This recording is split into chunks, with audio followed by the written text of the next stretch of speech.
신명기 6장 4절부터 9절까지 말씀은 쉐마 이스라엘이라는 이름으로 잘 알려져 있습니다. 그 말씀의 시작이 이러하죠. 이스라엘아 들으라. 우리 하나님 여호와는 오직 유일한 여호와이시니.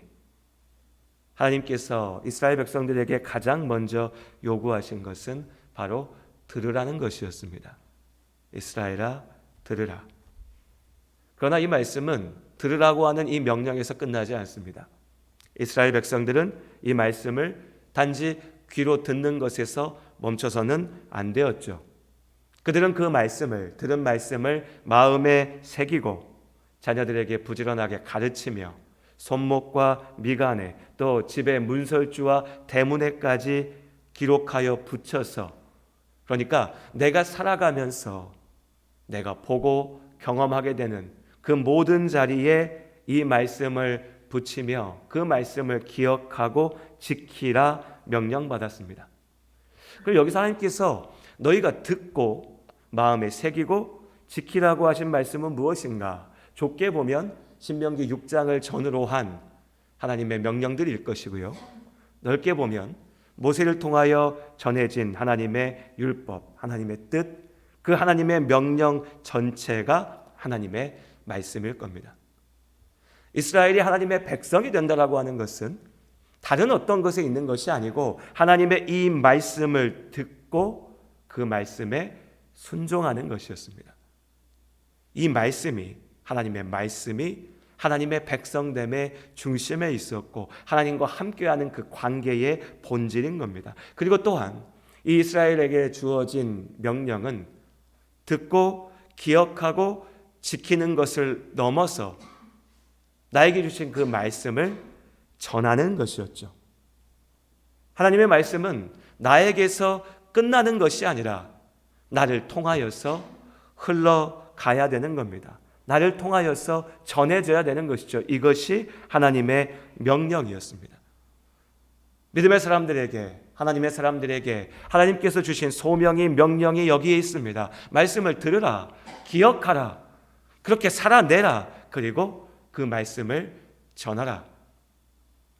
이어지는 시대 이스라엘이 북쪽 이스라엘과 남쪽 유다로 나뉘어져서 왕국 시대를 지나가는 동안에도 하나님께서는 동일하게 이 명령을 주셨습니다. 특별히 그 시대에 선지자들을 세우셔서 하나님의 입으로 사용하셨죠. 하나님의 뜻을, 하나님의 말씀을, 그 명령을 이스라엘 가운데, 유다 백성들 가운데 나아가서 온 세상을 향해서 외치게 하셨습니다.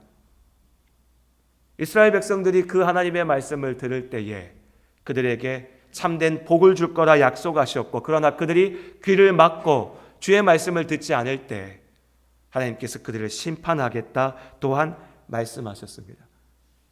달리 얘기하면요, 이스라엘이 살고 죽는 것이 선지자들이 전하는 이 말씀 가운데 달려 있었습니다. 이것이 그들의 소명이었죠. 선지자들은 자신들에게 맡겨진 이 소명의 귀중함을 분명히 알았습니다. 내가 이 말씀을 전함으로 한 영혼이 살게 된다. 내가 이 말씀을 전하지 않을 때, 내가 이 말씀을 거짓으로 전할 때, 내가 맡겨주신 소명을 감당하지 못할 때 한 영혼이, 내가 사랑하는 이스라엘이 하나님의 심판 가운데 던져지게 된다. 그래서 예레미야 20장에 선지자 예레미야는 이렇게 말합니다. 내가 다시는 여호와를 선포하지 아니하며 그의 이름으로 말하지 아니하리라 하면 나의 마음이 불붙는 것 같아서 골수에 사무치니 답답하여 견딜 수 없나이다. 내가 하나님의 말씀 전하지 않겠다라고 생각했던 그 순간부터 하나님께서 나에게 주신 그 성령의 능력으로, 은혜로, 나에게 맡기신 그 소명으로 인하여 내가 멈출 수 없다는 거죠. 견딜 수 없다는 겁니다. 나는 말씀으로 살고 나는 그 말씀을 전하리라. 이것이 선지자들의 소명이었고 그들의 삶이었습니다. 부활하신 예수님께서 제자들에게 주신 명령도 이와 마찬가지였습니다. 동일했죠. 우리가 알고 있습니다. 마태복음 28장에 예수님께서 제자들에게 주신 마지막 명령, 그러므로 너희는 가서 모든 민족을 제자로 삼아 아버지와 아들과 성령의 이름으로 세례를 주고 내가 너희에게 분부한 모든 것을 가르쳐서 지키게 하라. 볼지어다 내가 세상 끝날까지 너희와 항상 함께 있으리라. 내가 너희에게 가르치는 것을, 나의 말을, 나의 뜻을, 나의 명령을 너희가 또한 가서 전하라. 예수님께서 제자들에게 땅끝까지 나아가서 모든 민족에게 주님의 말씀을 전하라고 명령하셨습니다. 그리고 한국 교회의 시작, 우리에게 처음 복음이라고 하는 것이 전해질 때에 이 땅 가운데도 주님의 이 소명을, 주님의 이 명령을 잊지 않고 삶으로 증거하는 믿음의 사람들이 있었습니다.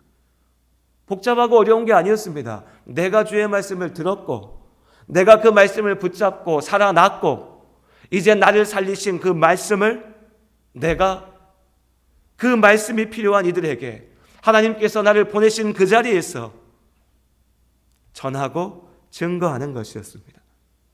이것이 이 땅에 복음을 들고 왔던 믿음의 사람들, 선교사들의 소명이었습니다.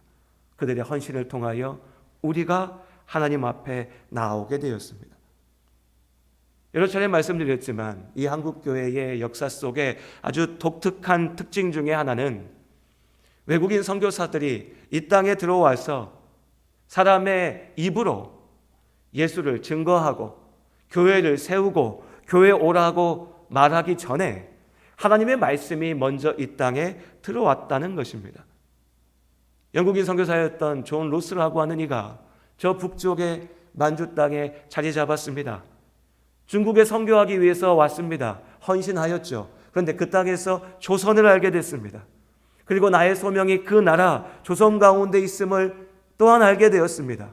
내가 이 나라를 위하여서 헌신하겠다, 주의 복음 전하겠다. 들어올 수 없었습니다. 여러 가지 이유로, 정치적인 이유로 국경이 막혀 있었거든요. 외국인이 이 땅에 들어올 수가 없었습니다. 그래서 그 만주 땅에서 조선어를 배웠습니다. 나와 상관없는 언어입니다. 그 말 배운다고 나한테 돈 하나 생기는 거 없습니다. 오히려 고생하고 고생해서 공부하고 배워야 됐죠. 존 로스 선교사가 만주 땅에 있을 때에 그 땅에서 아내를 잃었습니다. 함께 선교에 헌신했던 아내가 세상을 떠났습니다. 그 아내를 잃은 슬픔을 하나님께서 나에게 맡기신 선교지를 위하여서 내가 그 조선의 말을 배워야겠다. 그래서 내가 그 나라에 성경을 전해야겠다라고 하는 열정으로 바꾸었습니다. 그렇게 헌신하며 배운 언어로 최초의 한글 성경인 예수교 성경 전서 누가복음의 말씀을 번역하였고 한 해 한 해가 지나면서 신약 성경 전체가 번역되었습니다. 그렇게 번역된 성경이 역시 믿음으로 헌신된 조선인들, 평안도 땅의 상인들을 통해서 내가 이제 예수 믿고 돈 벌기 위해서 다니는 것이 아니라 주의 복음 증거하기 위해서 다니겠다라고 헌신했던 그들을 통해서 보찜에 숨겨져서 감추어져서 조선 땅으로 들어왔고 이 땅에 있는 사람들에게 전해졌습니다. 유명한 목사가 있었던 거 아닙니다. 말 잘하는 설교사가 있었던 것도 아닙니다. 막 부흥사가 다녔던 것도 아닙니다. 멋진 예배당이 세워져 있었던 것도 아니죠. 그저 종이 쪼가리에 적어진 성경 말씀들, 하나님의 말씀들이 전해졌습니다. 그 말씀을 읽었습니다. 그 말씀을 전하였죠. 그 말씀이 사람들의 마음에 새겨졌고 그 말씀에 의지해서 이 땅 가운데 최초의 교회인 소래교회가 세워졌습니다. 함께 모여 예배했지만 그들 중에 목사가 없었습니다. 직분자도 없었습니다. 그저 하나님의 말씀을 읽었고 들었고 그 하나님을 믿었기에 함께 모여서 그 하나님 앞에 기도하고 말씀을 나누면서 함께 예배드렸습니다. 그것이 이 땅의 교회의 시작입니다. 한국교회는 말 그대로 말씀 위에 세워진 교회, 하나님의 말씀을 믿었기에, 또한 그 말씀을 전하기 위해서 순종하여 헌신했던 많은 이들의 희생 위에 세워진 교회였습니다. 그것이 우리의 시작이고요, 그것이 하나님의 말씀의 은혜이며 능력입니다. 오늘 시편 119편의 말씀은 그 하나님의 말씀이 얼마나 소중한 것이고 얼마나 아름다운 것이고 얼마나 능력 있는 것인지 시를 통해서, 노래를 통해서 우리 앞에 하나님께 고백하고 있습니다. 우리가 오늘 이 말씀 속에서, 시편 119편의 말씀들 속에서 말씀이라는 것이, 하나님의 말씀이 우리에게 어떤 것인지를 다시 한번 기억해 봤으면 좋겠습니다. 우리 시편 119편 98절과 99절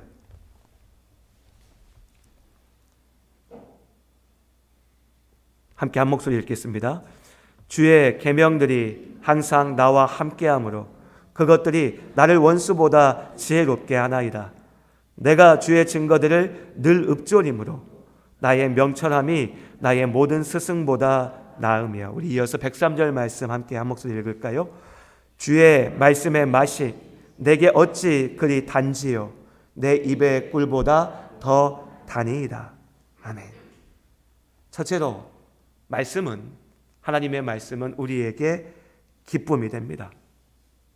하나님의 말씀은 우리에게 참된 지혜와 명철이 됩니다. 세상은 지혜를 자랑합니다. 지혜를 외치죠. 넘치는 지식을 가지고서 자신들이 옳다, 많은 것을 알고 있다 주장합니다. 하지만 그 세상의 지혜는, 세상의 지식은 하나님을 온전히 알지 못합니다. 본질적으로 결핍되어 있기 때문입니다. 하나님을 아는 그 지식은 죄로 인하여 무너져버린 이 세상 가운데, 이 자연 가운데, 우리의 이 이성 가운데 있지 않습니다. 그래서 우리가 아무리 연구를 하고 고민을 하고 노력을 하고 도전을 해도요, 아무리 많은 것을 안다라고 자랑을 해도 하나님을 알지 못합니다. 그래서 세상에 그 많은 지혜와 지식을 자랑하는 사람도 결국 그 끝에 가서 할 수 있는 고백은 전도서에서 솔로몬이 외쳤던 것처럼 내가 참 많은 것을 알고 있지만 참 부질없다, 참 헛되다, 내가 본질을 알지 못한다라는 것입니다. 그러나 우리는 하나님께서 우리에게 주시는 이 말씀 안에서 우리의 삶의 본질과 영원을 바라보게 됩니다. 죄로 인해 무너지고 헛된 삶 속에서 오직 하나님의 말씀을 통해 우리는 구원의 은혜를 발견하고 영원한 생명을 바라볼 수 있습니다. 내 삶이 소망 없이 살다가 지나쳐버리는 것이 아니라 나의 삶 가운데 분명한 목적이 있고 의미가 있고 내가 살아낼 수 있는 소망이 있음을 우리는 하나님의 말씀을 통해서 압니다. 그렇기 때문에 이 말씀이, 하나님의 말씀이 우리에게 참된 기쁨이 됩니다. 우리가 함께 읽었던 103절 말씀에 주의 말씀의 맛이 내게 어찌 그리 단지요 내 입에 꿀보다 더 나니이다. 주여, 내가 하나님의 말씀을 사모합니다. 주의 말씀이 나에게 기쁨이 됩니다. 내가 주의 말씀과 함께함이 나에게 가장 큰 복입니다 라고 우리가 외치는 것은 그 말씀 가운데 우리의 생명이, 우리의 소망이 있기 때문입니다. 그러니 여러분, 우리가 이 분명한 사실을 기억하기 원합니다. 성경의 말씀은, 하나님의 말씀은 어렵고 무거운 숙제와 같은 것이 아닙니다. 이 말씀이 우리 모든 성도님들에게 하나님께서 주시는 참된 기쁨이 될 수 있기를 원합니다. 그리고 두 번째로요, 말씀은 고난 가운데 우리에게 주시는 위로가 됩니다. 우리 앞으로 가서 92절과 93절의 말씀, 92절과 93절 우리 함께 한 목소리로 함께 읽겠습니다. 주의 법이 나의 즐거움이 되지 아니하였다면 내가 내 고난 중에 멸망하였으리이다. 내가 주의 법도들을 영원히 잊지 아니하오니 주께서 이것들 때문에 나를 살게 하심이니이다. 아멘. 주의 말씀이 죄로 인하여 죽게 된 나를 살게 하였습니다. 또한 그 주의 말씀이 고난 가운데 고난 가운데 나에게 하나님께서 주시는 참된 위로가 됩니다. 인생의 고난 가운데 부딪혔을 때 우리는 답을 알지 못하기 때문에 무너집니다. 사람들이 해주는 그 좋은 말들과 그 좋은 위로의 말들도 정작 내 마음에 위로가 되지 않는 것은 그 말이 내 삶을 바꾸어 놓을 수 없다는 것을 내가 알기 때문입니다. 그들의 그 사랑이 너무나 귀하지만 그 사랑으로 내가 살아날 수 없다는 것을 알기 때문이죠. 그러니 너무나 큰 아픔에, 어려움에, 고난에 떨어졌을 때 우리는 누가 와서 무슨 말을 해줘도 그 말을 듣고 일어날 수는 없는 겁니다. 내 마음 가장 깊은 곳에서 내가 외치고 있거든요. 저 듣기 좋은 말들도 나에게 아무런 힘이 되지 않는다라고. 그런데 그때 그 고난 가운데 오직 하나님의 말씀이 우리에게 위로가 됩니다.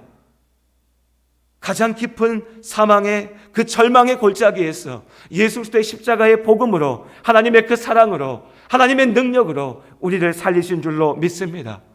나를 살리신 그 하나님께서 내가 살아가는 이 삶 동안에 나를 그냥 던져놓은 것이 아니라 나와 함께 하신다고, 나를 지키신다고, 나를 살리신다고 말씀하십니다.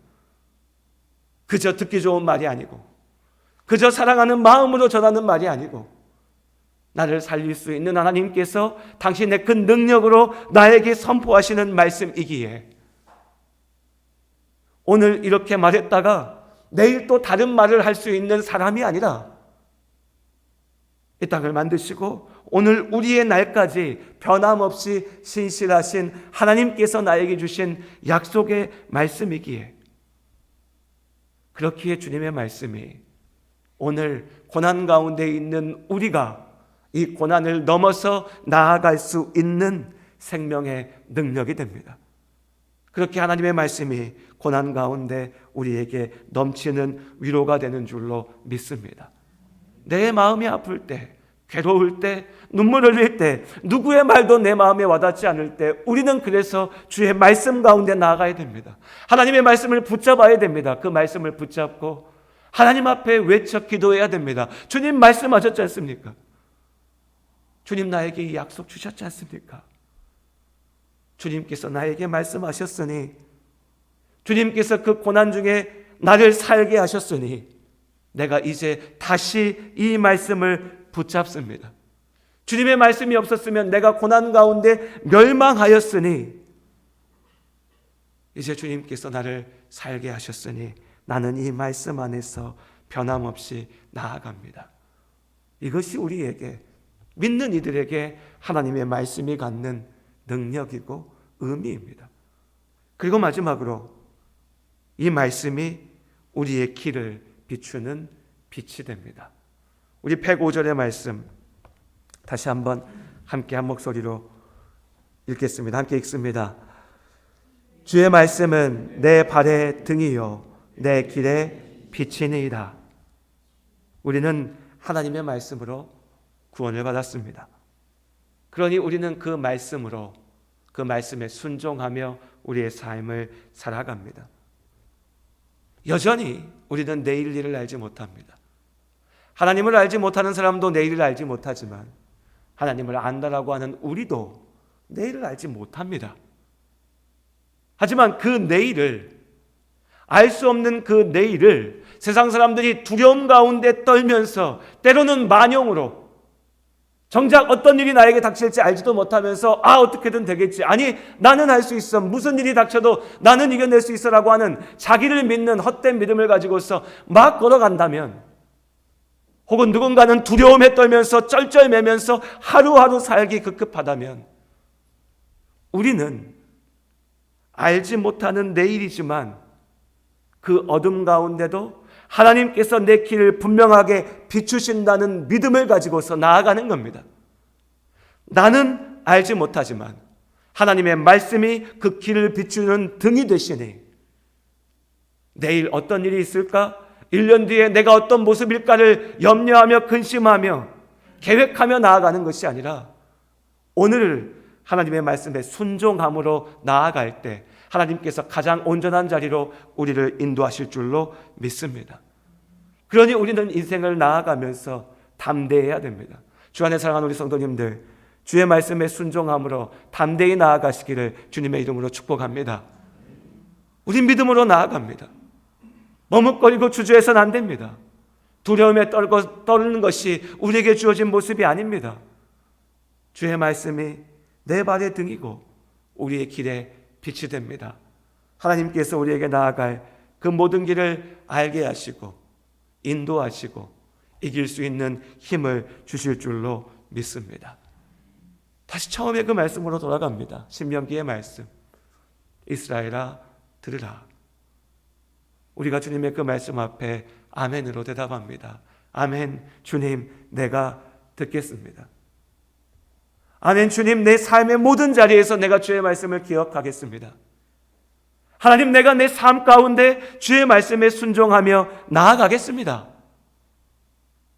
그리고 또한 우리에게 맡기신 그 소명을 기억합니다. 주님, 내가 주의 그 말씀을 전하겠습니다. 나의 사랑하는 가족에게, 자녀에게, 하나님께서 나를 보내신 그 자리에서 우리를 통하여 살게 될 그 영혼들에게 이 땅에 주의 복음을 전하기 위해서 헌신했던 그 믿음의 사람들을 기억하며 우리에게 맡기신 우리의 소명을 이루며 나아가는 우리들이 될 수 있기를 원합니다. 새로운 한 주를 우리가 나아갑니다. 부끄럽지만 저부터도 그렇습니다. 새로운 한 주 생각하면 이번 주 뭐 해야 되지? 이번 주 뭘 좀 재밌게 할까?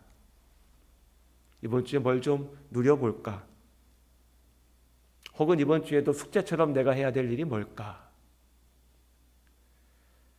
그런데 하나님께서 우리에게 그렇게 살라고 이 시간들을 주신 것은 아닙니다. 그래서 오늘 말씀 가운데 우리가 함께 우리에게 주신 이 삶의 목적을, 의미를 다시 한번 잘 기억해 봤으면 좋겠습니다. 하나님께서 우리를 통해서 이루실 일들을 기대하며 나아가는 한 주가 되었으면 좋겠습니다. 누군가에게 나를 통하여 주의 복음을 전해줄 수 있도록, 누군가에게 나의 입술이 위로가 될 수 있도록, 누군가에게 나를 만난다는 것이 하나님을 만나는 그 기쁨이 될 수 있도록, 누군가에게 나의 존재가 내가 다시 열심을 내서 살아야겠다라고 하는 힘이 될 수 있도록, 그렇게 하나님께서 우리에게 주신 시간들, 하나님의 뜻대로 나아가는 우리 모두가 될 수 있기를 원합니다. 우리 말씀을 기억하면서 함께 잠시 기도했으면 좋겠습니다. 나는 참으로 하나님의 말씀 안에 살고 있는가?